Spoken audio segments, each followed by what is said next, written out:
ప్లేస్ని బట్టి ఉంటుంది. పోస్ట్ చేసిన ప్లేస్ నీకు ఫారెన్ కంట్రీలో ఎక్కడి నుంచి పోస్ట్ చేస్తే దానికి డాలర్ అక్కడ డాలర్ కిందకి రాదు కదా, ఇక్కడ డాలర్ కదా, అక్కడ డబ్బులు ఇక్కడ చూపిస్తుంది మనం.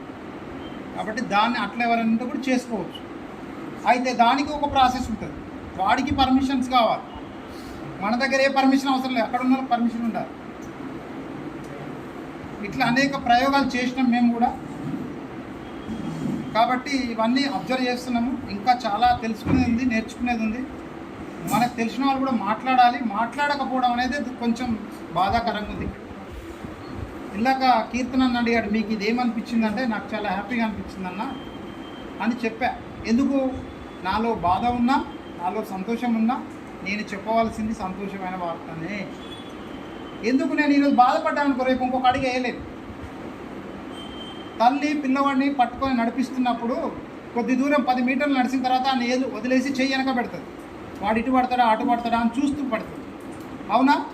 వాడు ఒకవేళ పడలేదనుకో, నడిపిస్తుంటుంది, పడింది అనుకో ఎమ్మటే ఇట్లా ఒరిగే ముందే టక్కులు చేసి అందుకుంటుంది. అట్లా మన సంస్థ కూడా తప్పటడుగు లేచే ప్రాయంలో ఉంది. డీజేయు అర్థం చేసుకోవాలి. ఓకేనా?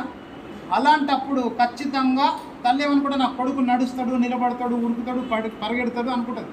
అట్లనే మనం కూడా దానికి ఒక తల్లిదండ్రుల్లాగా, ఒక అన్న తమ్ముళ్ళలాగా అందరం కలిసి పనిచేయాలనుకుంటున్న క్రమం. కాబట్టి అది నిలబడుతుంది. దానికోసం మేము నిలబడతాము, సాక్రిఫైస్ చేస్తాము, అప్పుడు దాన్ని సక్సెస్ చేస్తాము. దీంట్లో ఉండబడే అనేక సమస్యలు పరిష్కరించుకుంటాం. పిల్లల్ని పెంచాలంటే ఏం కావాలి? ఆయనకి బట్టలు కావాలి, ఆయనకి చదువు కావాలి, ఆయనకి బువ్వ కావాలి, ఆయనకి రేపు బండి కావాలి, సైకిల్ కావాలి, డబ్బులు అన్నీ తల్లి సమకూర్చుతుంది కదా. దీనికి కూడా అట్లా సమకూర్చుకోవాల్సిన అవసరం మనందరి పైన ఉంది. అర్థమైందన్న? అంటే నేను జనరల్గానే మాట్లాడుతున్నా. నేను చదువుకున్న డిగ్రీ వరకే, అదంతా నేను చదువుకున్నది కూడా ఇట్లా మనలాగా చదువుకున్న చదివే, ఏదో కార్పొరేట్ స్కూల్లో పోయి చదువుకోలే నేను. కాబట్టి అన్ని రకాల బాధలు, కష్టాలు మీరు ఎలా ఉన్నారో నేను కూడా అలానే వచ్చా. కాకపోతే మీరు మాట్లాడతలేదు. ఆ మాట్లాడాలనే తపన. ఈరోజు ఇక్కడ మాట్లాడగలిగితే రేపు ఎక్కడైనా మాట్లాడకూడదు. అందరికి అదే మైండ్ ఉందిగా, అందరికి అవే కాలు చేతులు ఉన్నాయి, వేరైతే లేవు కదా. కాబట్టి మనం మాట్లాడాలి. ఈ సంస్థ కోసం, సంస్థలో పని చేయాలి అనే ఆలోచన వాళ్ళమే వీడ కూర్చున్నాం అనేది నా అభిప్రాయం. కొందరు అభిప్రాయం ఏంది, ఏదో క్లాస్కి వెళ్ళిపోదాం అనుకుని వచ్చి మీకేం తెలుసు అనే వాళ్ళు ఉన్నారు. అన్నారు కూడా. అయినా పర్వాలేదని చెప్పాను. అయినా పర్వాలేదు. పోగా మిగిలిన వాళ్ళే మన వాళ్ళు. పోతే పోనీ, వస్తే రాని, వస్తుంటారు పోతుంటారు. ఇది ఒక ప్రవాహం కదా. కాబట్టి అట్లనే చూద్దామని చెప్పి వాళ్ళు సైలెంట్గా అయిపోయారు, మాట్లాడలేదు. మళ్ళీ ప్రతి దగ్గర ఒకటి వస్తుందంటే ఒకరికి భయం అవుతుందన్న, తప్పదు. నా పక్కన మిత్రులు జర్నలిస్ట్ తయారవుతుందంటే నాది అంబో, నాకు వచ్చే 200 కెళ్ళి 125 ఆయనకు పోతాయి కదా. ఇక్కడ ప్రెస్ క్లబ్లలో ఎట్లుంది ఇప్పుడు, అన్ని జిల్లాల్లో వాళ్ళ కమిటీలు ఉంటాయి.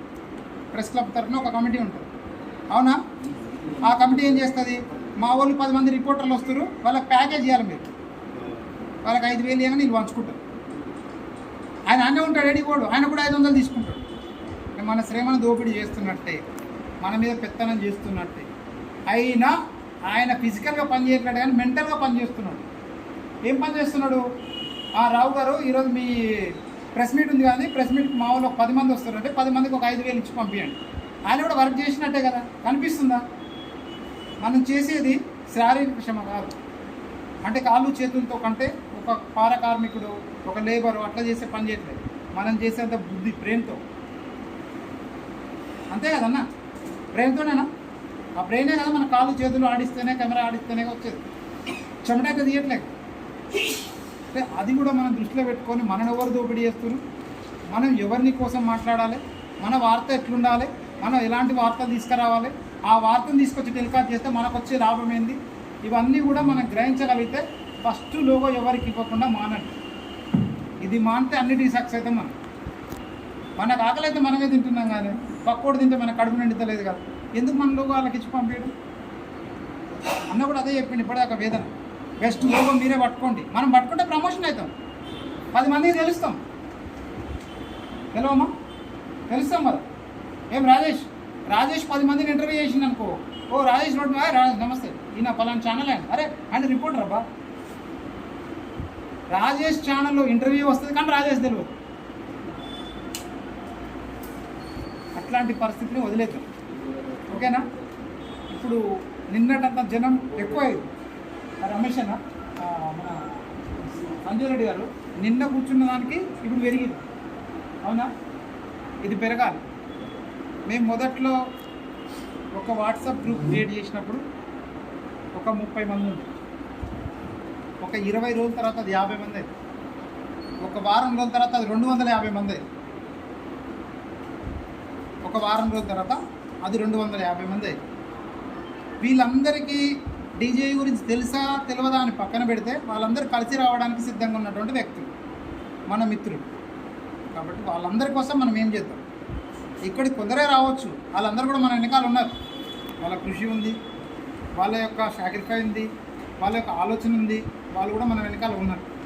ఇక్కడ కొంతమందిని లోకల్ వాళ్ళు కొన్ని మాకే తెలిసాయి, ఇంతకుముందే తెలిసాయి కొంతమంది మిత్రులు. ఆ మీటింగ్కి ఎవరెవరు పోయారు అంటే ఇదేమన్నా తెలుగుదేశం పార్టీ మీటింగ్ కాదు, కాంగ్రెస్ పార్టీ మీటింగ్ కాదు, టీఆర్ఎస్ కాదు, బీజేపీ కాదు, ఎనీథింగ్, ఏ పార్టీ మీటింగ్ కాదు. అయినా అక్కడికి ఎంతమంది పోయారు, ఏ ఫోటోలో ఎవరున్నారు, ఎవరు ఏం మాట్లాడుతున్నారు, ఫోటోలు క్లిప్పింగ్లు వెళ్ళిపోయినాయి, సృష్టిలో చూసి మాట్లాడటం అయినా భయం. మనం తప్పు చేయట్లే కదా, తప్పు చేస్తే భయపడాలి, తప్పు చేయదు. ఐక్యత కోసం, సమస్యల కోసం కలిసి పని చేద్దాం, పోరాటం చేద్దాం, సాధించుకుందాం, అడుగుదాం, అమలు చేసుకుందాం అంటున్నాం. అంతే కదా? కాబట్టి మనం ఎవరికీ భయపడని అవసరం లేదు. ఎవరు ఎన్ని మాట్లాడినా మనం చెప్పవలసిన మాటలే చెప్పాలి. మనలో ఎలా కలుపుకోవాలో కలుపుకోవాలి. అప్పుడు మన యూనియన్ బలపడుతుంది, మన సమస్యను పరిష్కరించుకోబడుతుంది. ఓకేనా? ఇంకా యూనియన్కి సంబంధించి ముసాయి